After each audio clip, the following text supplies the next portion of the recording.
Okay, so we should be live right now. I'm going to post that to my Twitter account there and put that to my Discord that you can find the link below. So a couple of things here today. Is going to be a short one. I have just 45 minutes and I wanted to do something anyway for myself, which is for my devai.run, which is built in Rust. And the scripting language to allow people to do custom agents is done in Lua because it's super cool, 300 kilobytes, and it makes the command line kind of dependency-less in a way. So it's kind of magic. You create like super advanced agents with no dependencies. So basically it's great for a command line, but it's also great on the cloud because now you can have a Linux scratch with nothing container, and then you just put that on top of it, and then it should work very nicely. So it's pretty cool. So basically what we did in the previous stream is we had this Markdown Extractor. It's kind of pretty advanced, which allows me to extract some block Markdown meta blocks and remove them from content, such as I can have all the meta in a value, and then I have the content without the meta code block. And this is super cool because then it allows me to send that to the prompt and then use the meta for whatever I want. It's very advanced. I will do a demo later, but right now we're going to try to implement to bring this code that we did in our live stream. It's a push somewhere, and then to have it put in the devai. So we're going to see that. It's code I needed to do it, so I'm doing it live. Okay, so now let's go, making sure that we are live. We are 2. Okay, so 2 is better than 1. So now we're going to remove that. And so that is what we have. Yeah, so this is what we did. There's some live stream. If you are part of the live stream member, you still have them. Otherwise, one day I will, do them. So in the public, you can follow the things. They are available, and then eventually they go to early access and then live stream members. So, but bottom line is we created these things where we have done something like that. And the dog here was a silly example. We had a lib, because that I'm going to take this code and move it to my devai. So devai is a product, it's what I will call a production stuff, I guess. Do devai.run. That you can go to devai.run. It's a pretty cool domain name. And then there's a whole demo here where I explain what devai is and so on. So that is a devai thing. This is not devai, it's just my Rust MD block extractor that I put the code aside, such as we can see how we did it. So very simple. I have the mod MD because that is going to match a little bit what I have in my Rust devai. Then this is my best practice. I have a best practice about my error best practices. So that explains why. I can keep it very open right now, boxed in, because when I'm going to bring it to my code, that is where it's going to have the real error. And then I have the mod here. I like to extract that. I can flatten them out. I don't need. Right now I have a MD type. Eventually I would like to do a meta block because the meta block can be already decided with the type, but that might not be for now. Because we're going to see, I want to reuse the extractor method for both. And then what we did is we had this guy where we had the meta extract, and it returns a value, a JSON value. And right now it supports just 2ML, but that at least is the first one. And then the string, it will return the content without the code blocks that are meta. How do we know that a code block is meta or not? Is with that guy. So this, for example, is the content. So what I've done here, I did a test. This is my fixture, or whatever you want to call it, my constant that I'm using for my test. And then I have 2 tests where I test the lower level API. This guy is the extract empty blocks and content, simple. And then the extract meta, which if I wanted to have the symmetry here, I can do the simple, like that. Okay, so that is what I have. And that works pretty well. And so if we do a cargo test, like that. So I have a cargo wash test, things. And I'm going to do this guy. And all will pass. And this means that here I get the value, I get the things. I make sure that the value has temperature. I make sure that there is a model, which is DeepSeek chat. And then the files and everything, all of that. And then I do some validation of the content. And the reason why is because it's pretty cool.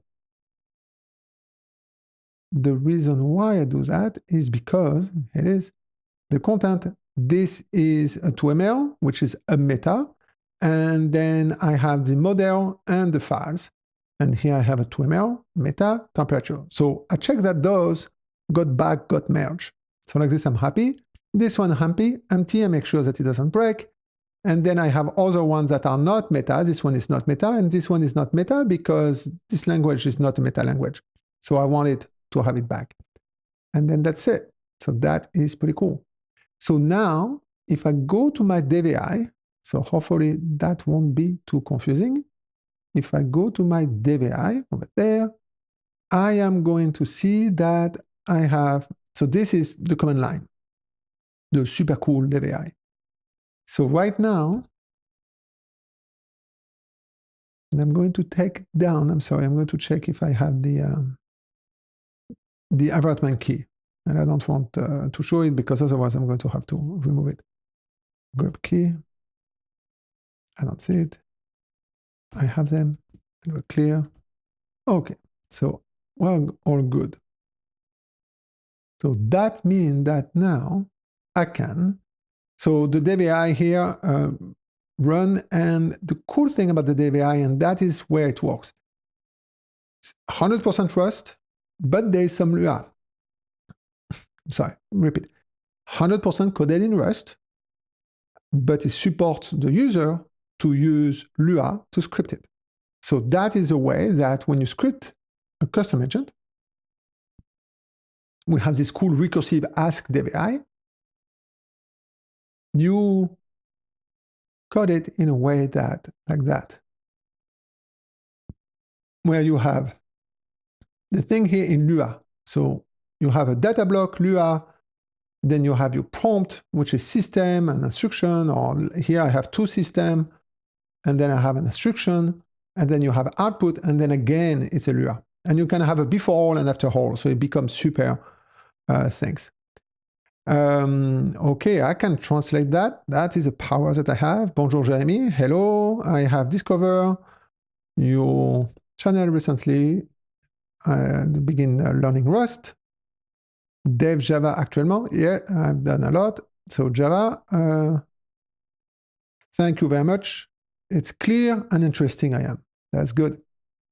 Thank you. So I'm trying live. It's kind of a new style. We'll see if it goes. It's kind of weird. Sometimes I feel that my live kind of stopped my subscriber growth, but might be a correlation and not causation. So I don't know.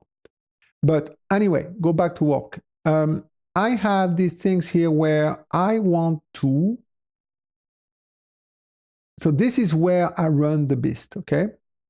Now, the way that the devai, so here I can run my devai on the devai. It's a little bit recursive, on devai repo, because when I do a devai init, so I have devai installed, it will go and look at the .devai, and then it will update these files. And then I have default agents. So for example, I can have a cool things. I have a default agent, which is a craft code. So it's a devai run craft code. And then it will go there. And we see if I have in the agent craft code, there is no craft code. So we say, okay, you don't have it there. I'm going to go to look to the default. Oh, there's a craft. Oh, there's a code. And then it will run this guy. That is the way it works. And so when I do that, it will create me this file, which I'm going to delete to have the full experience. Start, boom, open it, placeholder, nothing to do. I have the stuff. And all of that, devai doesn't know. All of that is my Lua stuff. Yeah. And now I can say, do a loop. And then it will do a loop. And then I'm using right now, the devai that I'm using is model here. GPT, I can do everything. Like even this one here is super fast. And then this one today, they have been slow here, and the DeepSeek Reasoner is kaput today. So if I do that, I do a run. So here you see you have run with GPT-4 or Mini over there. And then I can go here, press R. That will do a replay. And then boom, it does a think, yeah, because he's a thinking guy. And then it does a loop. Okay. So the grok here is super fast. I implemented that yesterday. I did actually live. This one, the grok with a Q. And then I can put anything I want. These guys are very slow today. I mean, this one is not a reasoner. I mean, it's not good stuff. And then this one, yeah. So it's working. But if I do this guy, it's going to be slower. Yeah. And that is not my API. I tested it yesterday, it worked. So this thing goes haywire and then it doesn't work. So you have to stop it.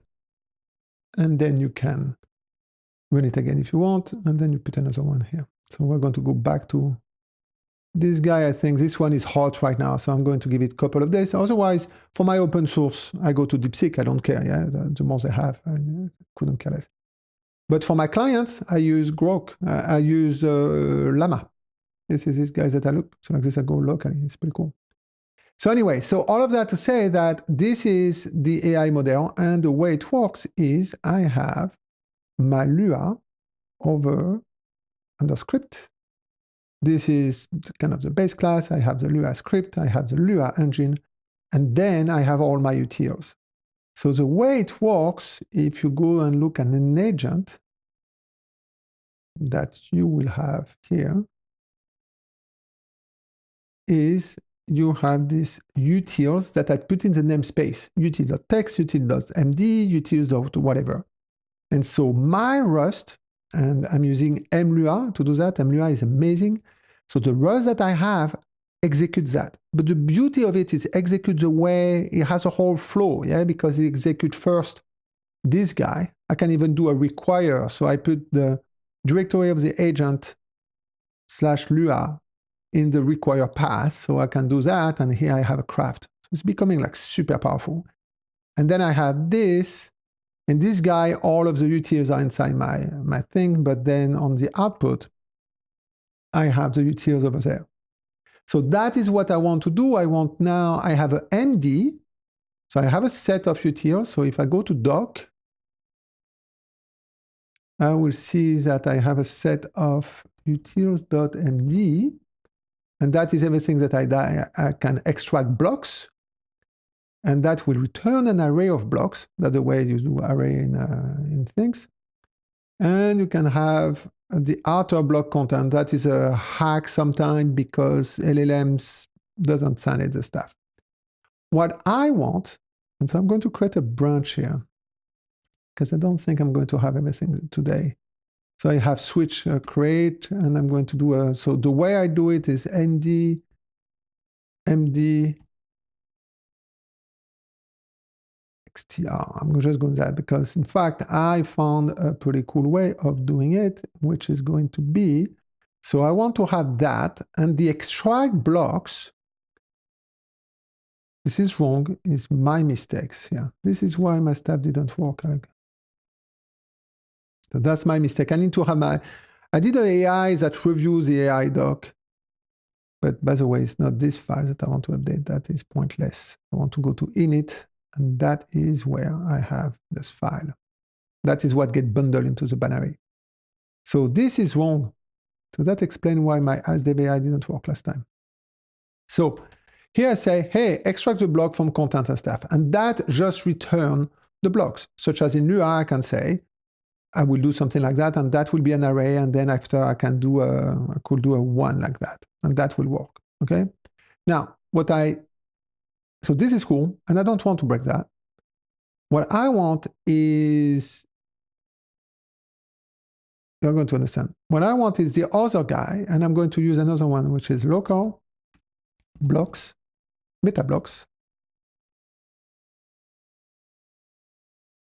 And here's a trick. And so that is just one strategy that I have now. When I write doc, I don't write it for people. I write it for machines. Because we're not going to read docs anymore. What we're going to do is we're going to ask the machine to a question, and then we want the thing to give us the answer. That is what we're going to run on now. So it's going to take a while, but eventually it's done. Yeah, we're not going to like click and stuff. So the thing I want for Ask devai, and this is why in Ask devai I have this guy. Sorry. So I put the agent there, the same one. I have the Ask devai. And the Ask devai, if you look at it, is loading all the docs. And then you put it in context, and then I can ask devai to create me an agent. So devai can create an agent because it has all the data to the agent. So when I write that for the machine. And then also for the human, yeah? Such as when we see that as a developer, we say, oh, that's nice. So I'm trying to be concise and have enough information without being dogmatic in the spec. And then I can have the full spec in the documentation over there. So that is a little bit the strategy that I have. Hopefully I don't speak too fast. I'm trying to like take the pace such as the content is not too spread out. So one thing I want to do now is to say, okay, I have a content, but remember I want to extract the code block, but I want to remove them for the content because I want to make sure that I can use the content without the meta block to do the things.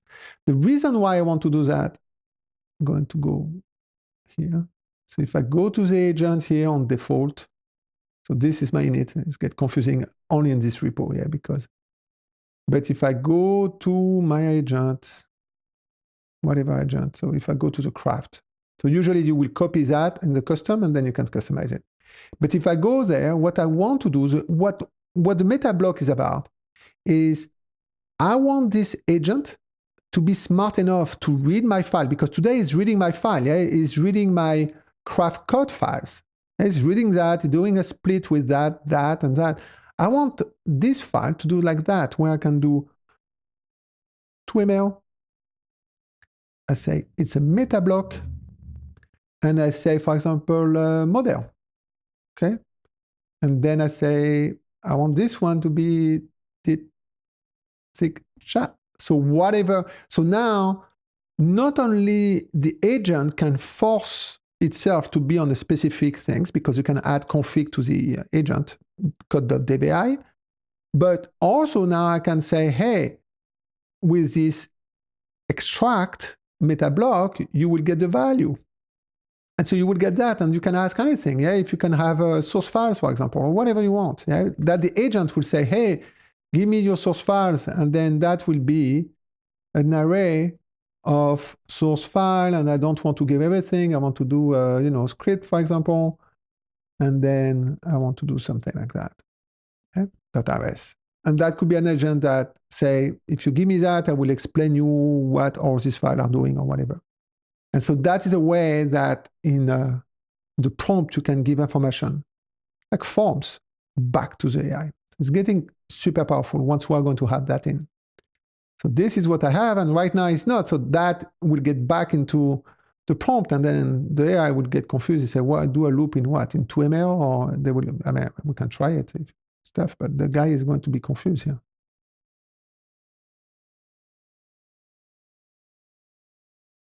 No. Okay, couldn't infer it. This is why, because my prompt say if you cannot infer the language stuff, because 2ml is not a language to do for loops, then it was okay. But anyway, we don't want that in the prompt. So all of that to say, problem here, I'm explaining too long and now we're not going to have time to finish it. So that is something I need to learn. So now what I want is I structure it like this, MD. So what I have is inside my script, I have all these guys. So that is a util.md will be there. The way that I do the mapping, okay, is this way. So all of these things follow the same pattern. It's the pattern that I set to myself, which is they have a function, which is only init module, takes the Lua, takes the runtime context all the time, but sometimes it doesn't need it. and then it will register. So that is the way you do in Lua. So that is from mLua. So that is the awesome crate. This guy here, I don't know if it's too small or not, but it's mLua, and that is amazing. So basically you have Lua within your Rust. And then I create a table. In Lua, everything is a table, basically. An array or an object is a table. So I created a table, and then I do my function that I've done below. Here I just register a closure that then calls a function that I have below, but sometime on this one I just create like that. So it depends if I need more context or not. In this one, I could have done it the simpler way here, but I can change it later. And then after you say set, and then my engine is taking all of these guys and is adding it to the right one. So if we go to the mod, I think, no, we go to the Lua engine, I think I put it there. I have eval.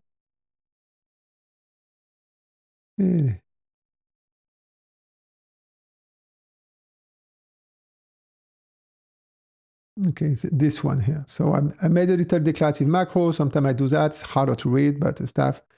And then I say, hey, you go and you init all of these guys. Yeah, so this guy, so this is two things, runtime context, and that is all of my module. And each one of them, I know by definition that I have an init module runtime context. So that is a way that I simplify, rather to repeat this code everywhere, then I have these kind of things. It's just a preference, no big deal. And then stuff. And by the way, this stuff, often I have AI writing it for me. This one I use that paste because I want to paste the prefix here. So that is, I use a paste stuff. So it's pretty nice, pretty neat. So actually today we saw a little bit, quite a bit. So now, why do we say save here? Oh yeah, on the MD block. Okay, so now what I want to do is utils. And the way that I want to have is not extract, extrude. And I'm going to explain. The extrude means I'm giving you a content. So it's a markdown. So I do extrude blocks, yeah? And then you give me some other parameters. So for example, here I'm going to say, well, so in this case, no, I'm sorry, I say meta blocks. Okay? So in this case, it's just the content. Yeah, I don't need to give anything else because the meta block has their own definition. And then I say, I return meta block, and then what I want is it to return two things, which is a meta value.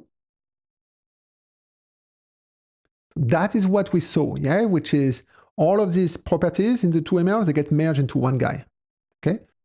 So there's no nesting and stuff, it's all merged. So it's up to the user to not work on itself. Otherwise, it's just override, you know, it's like a shadow variable in a way.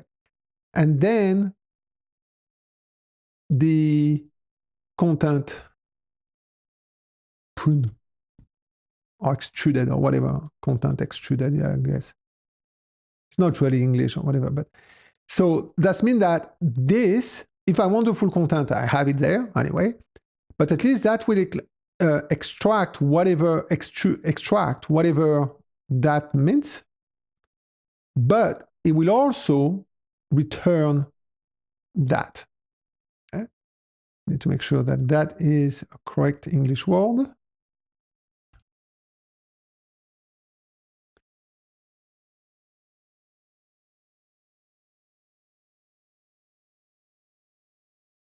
It's changed to extruded. Yeah, it's the same one. So I have a ChatGPT here below, so to make sure that my English is good. And that is what I want. So in Lua, we can return multiple things like that. So that is pretty cool.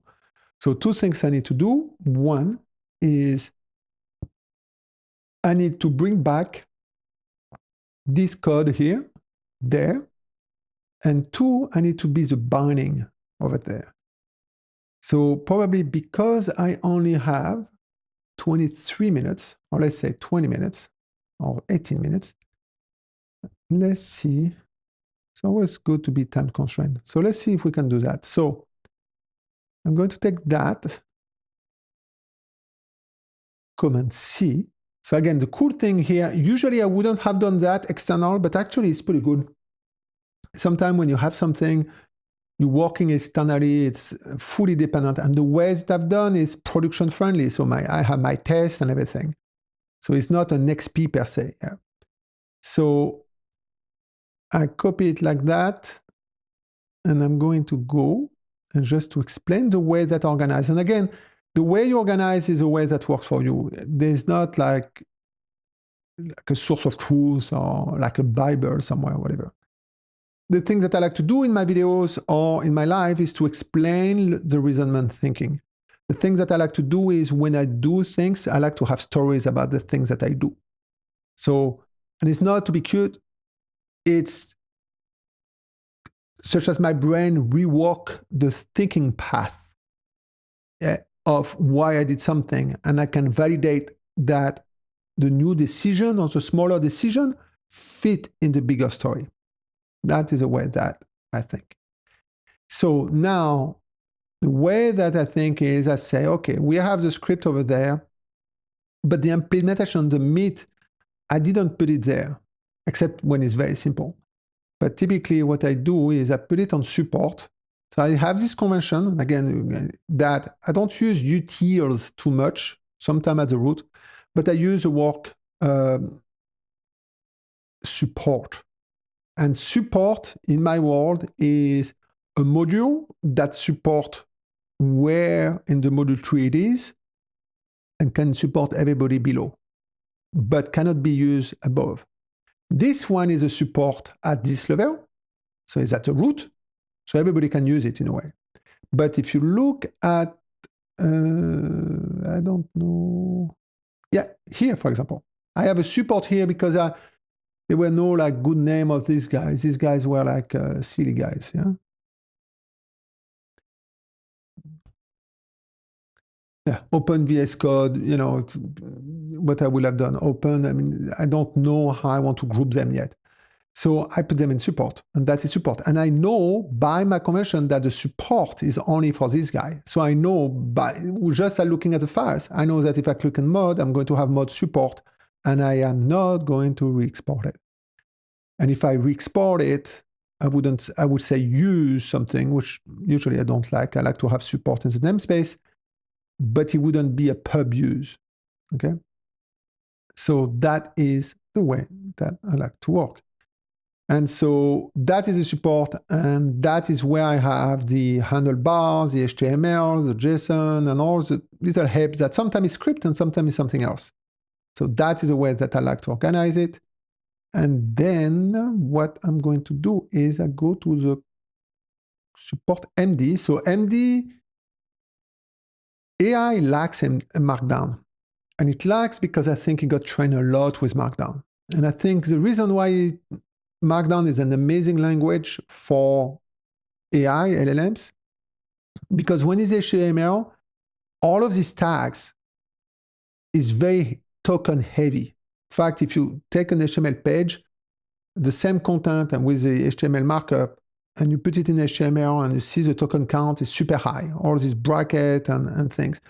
So at the end of the day, I mean, it can digest it obviously, but it has to do more work to kind of understand what's going on with these tags. In Markdown, you understand the hierarchy of the headings, and it's very simple. It's bold, you have the heading hierarchy, you have code block, and you have bullet points, basically. And sometimes you have tables for some.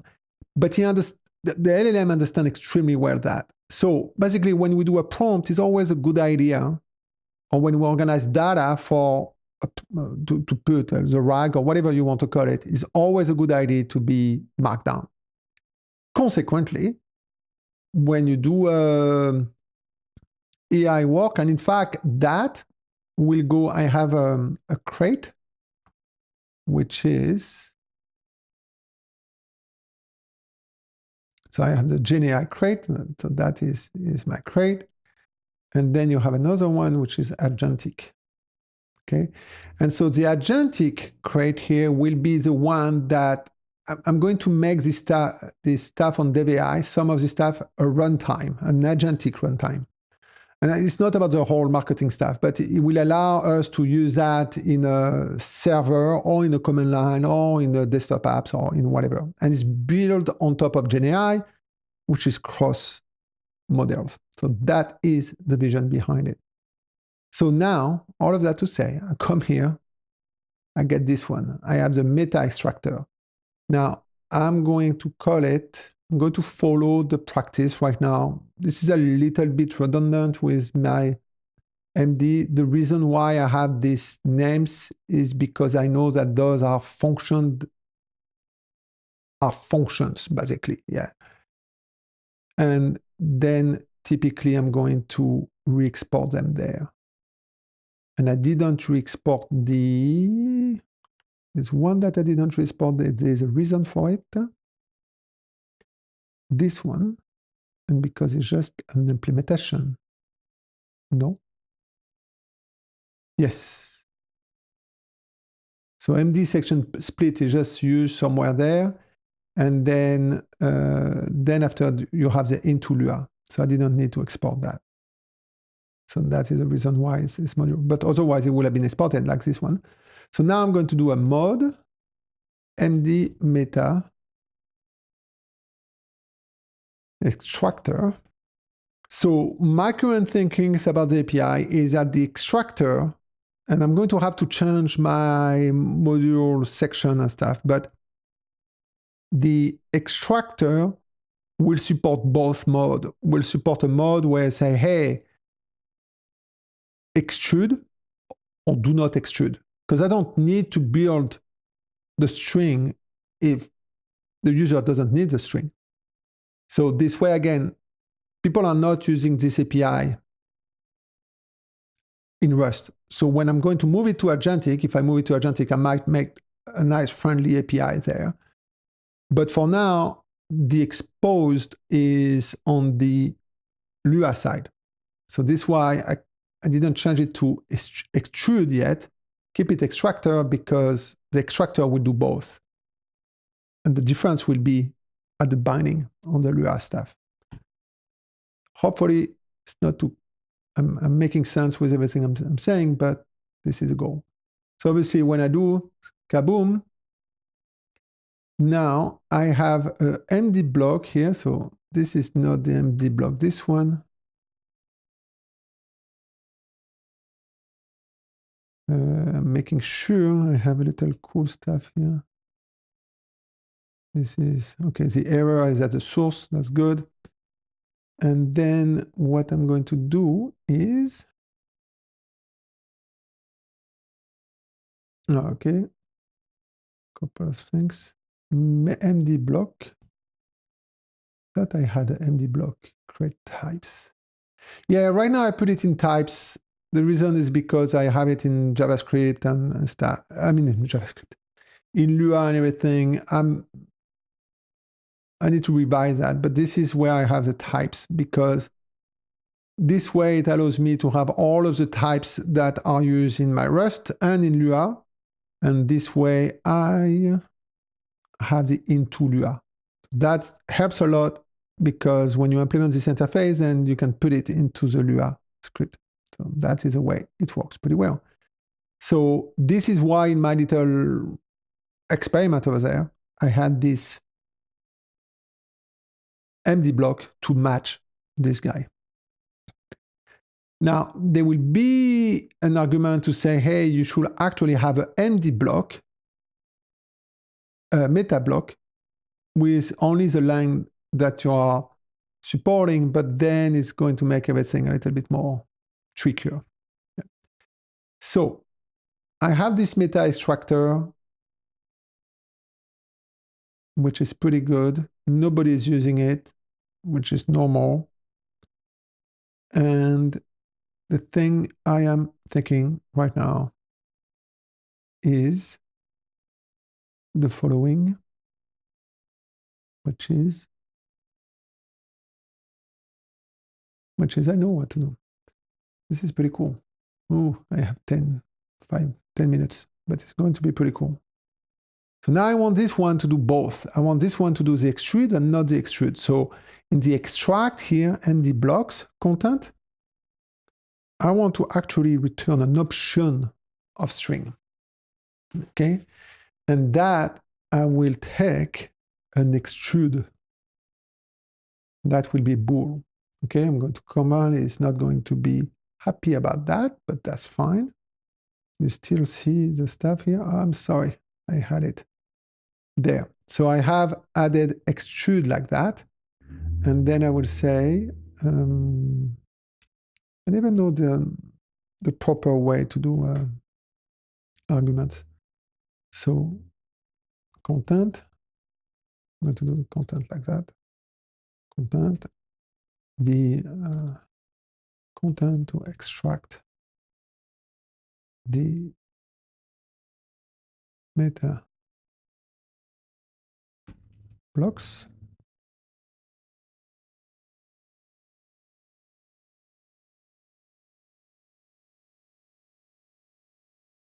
No, sorry, the blocks.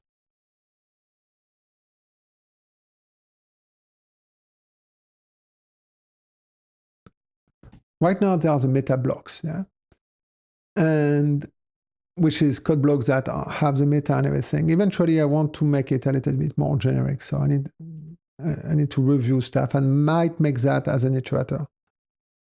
And then I'm going to say this one, and sometimes I don't comment if the argument is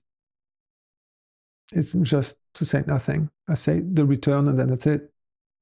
In this case, it's not clear what the extrude will do, yeah? If true, we return the string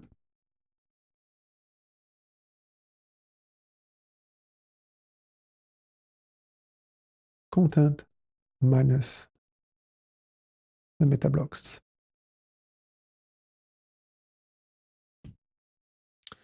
So that is pretty cool.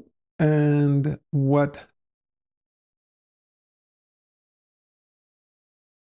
so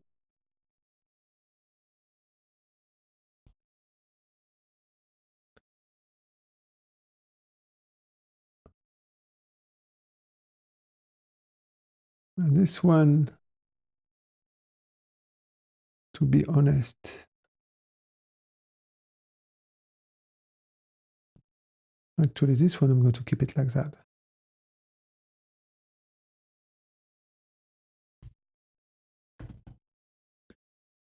So right now I'm going to keep it like that. And this means that it will keep a true.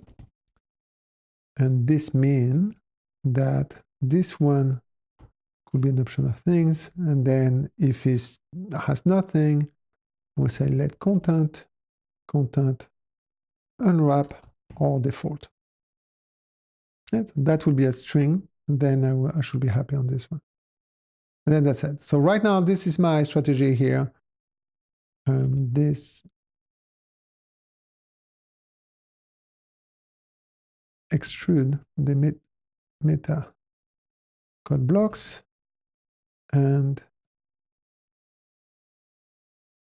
compute the merge value those blocks.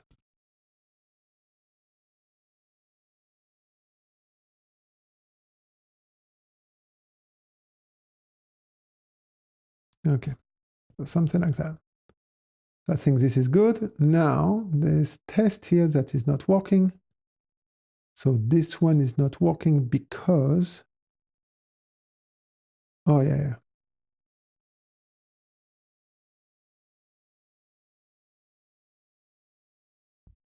And here's what we're going to do is, not super happy about that, but I'm going to do something. If content, so content, this content is a vector of things. So I say if content, I'm going to let content, yeah, and so that is the option. So I say if content length, this one is not perfect because you might have a content, you might have had an extrude. Oh, so, okay. That's the right way of doing it. Content.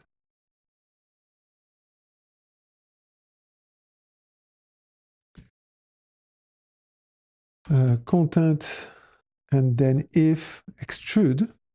Okay, so if we have asked to extrude, then we do that actually. I think that will be good.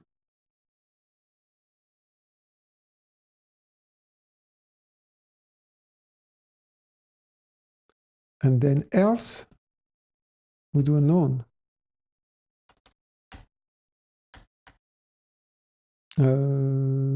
Yes, else is always a none.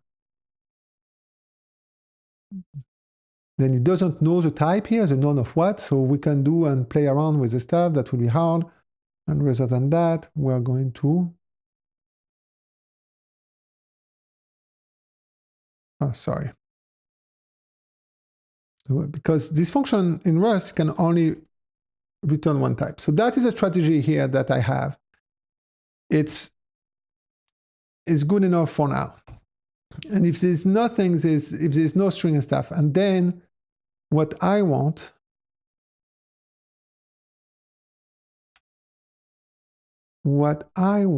is when I do that, every time I push a line, I'll say if extrude. Okay, because if it's not extrude, we don't need to capture the line. Yeah, so it's not needed to capture the other guy. And then we have another content push, I think, somewhere. So that is not, that could be. Okay, this one is a whole logic about the stuff. I have a whole thing about the lexer where I separate the action, I determine the action, and then I process the action. So I can show you very quickly, but I'm going to have a meeting soon. Feel free to ask questions, 2 minutes more, 2-3 minutes. If you have any question, I can answer them very quickly. Feedback on the live to see how to make it engaging, if it's good, if it's clear, if people understand me, if I speak too fast. French guy, you cannot talk because you obviously understand my accent. It's like you hear French probably. So if extrude, we do that, and we do that guy.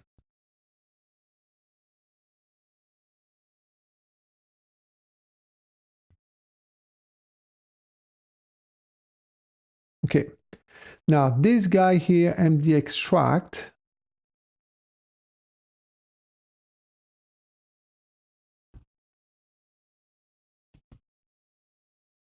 yeah, I changed the name. Yeah, I didn't do F2.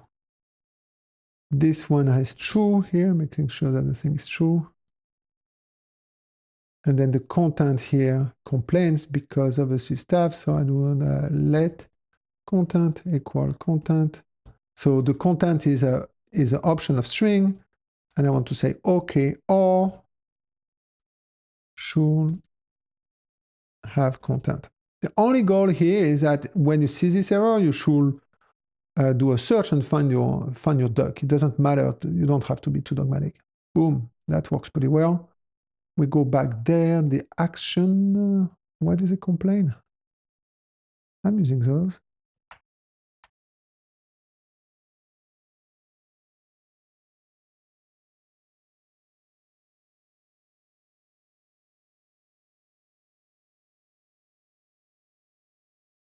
Oh, yeah, no, because this one is not used because we don't bind it. We'll bind it later, okay? I'm sorry, guy, I did a live anyway because I knew I had 45 minutes, but it's pretty cool. So now I'm pretty happy, yes? So what we did today is just do a very cool stuff. And I'm going to do more. They are public for 12 hours. The goal of my stuff is to be public for 12 hours or more, whatever, for you guys to watch it. If stuff, then it goes to my early access members of YouTube, and then my live stream for every time. So that is a little bit the things, the workflows that I have today. I might change it later, and today we had a production coding with a session just before with the live stream members. So that is what I have. So now I'm actually very happy. I would have done that myself. This I'm happy. I copy the code over there, it compiles and everything. The next step, which I'm afraid of doing right now. So I'm not using it. So what I will do is, okay, I'm going to do something ugly. I think I have something. Okay, so I put that such as it doesn't complain. Okay, usually I don't like to put that. I put that on the cargo because those guys, I can forget about it. And the clippy clean is super cool. So you don't want to commit typically with a clippy clean. So I'm not going to commit right now. I'm just going, I want to clean it. But the thing I will do is I will take my test. Very quickly, I have 2 minutes. Text extract. This one is not extract anymore. I like to be consistent. Do it when you think, because otherwise you don't know. And then I will do that. This is the one to test the one on top. And CWT. Boom. And if it works, that will be the end. If it doesn't, it will be the end also. But it will be, I won't look as smart. Okay, cool. I look smart. Okay, so now what I've done, I mean, I didn't do any magic here. I moved my stuff that I did over there. So I'm happy because actually this pattern is cool, because this way I could show you the code of this MD extractor in my live. And if you're on live stream, you have them all. And then if I do a talkie, which is a number of line of code, it's 345. So that is something that you can digest in some YouTube videos and everything.